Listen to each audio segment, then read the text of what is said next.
Good morning, I'm Bill Hettinger, and this is a video titled What is Money? So let me start off with an example. I'm holding up here a $20 bill. This particular $20 bill is issued by the United States Treasury. You've probably seen $20 bills like this many times in your life. I'm also holding up here a $20 bill. Here it's a pink $20 bill.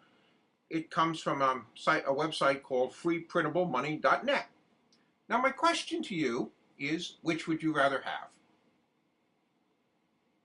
Now, as you ponder that question for a moment, you're probably thinking, what? This guy's nuts. Of course, I'd rather have the $20 bill issued by the United States Treasury rather than the one in pink here that this guy just printed off the internet.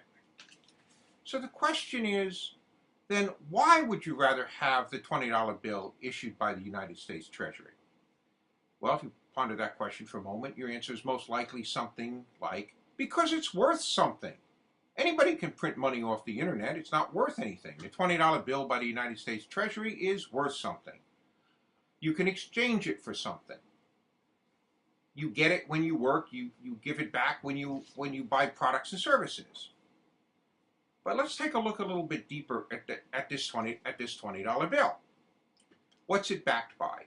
Well, it's actually backed by nothing. Years ago, it would have been backed by gold, it would have been backed by bank deposits, but since the mid-1970s or so, it's backed by nothing, except your belief that it's worth something. So you believe this $20 bill is worth something, you believe this $20 bill printed from the internet is worth nothing. And so does everybody else basically in the country and most other people in the world. They believe that the $20 bill printed by the United States government it's worth something.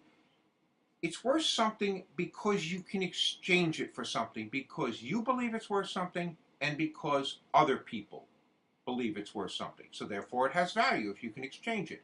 It's like in the old days, you would exchange chickens or goats for grain or gold pieces for transport. You were able to do that because people believed it was worth something.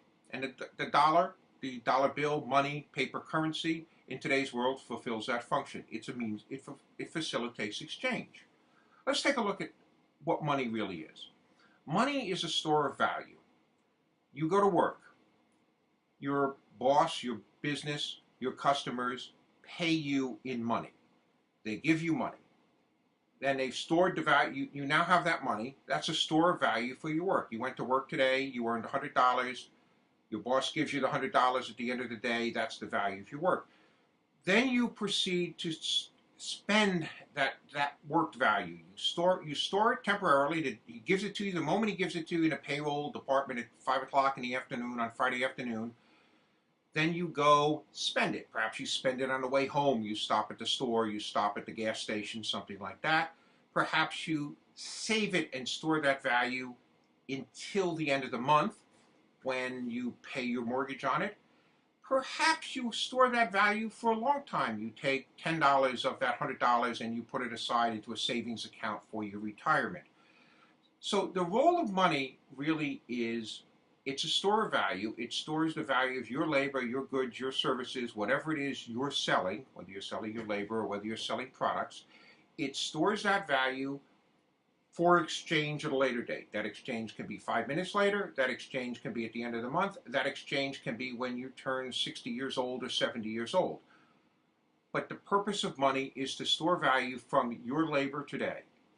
Now, the key part of a monetary system, as opposed to a barter system, is a belief that the money is worth something. So my $20 bill from the US government, you believe is worth something. You believe it stores value, so that you're willing to take it in exchange for your work.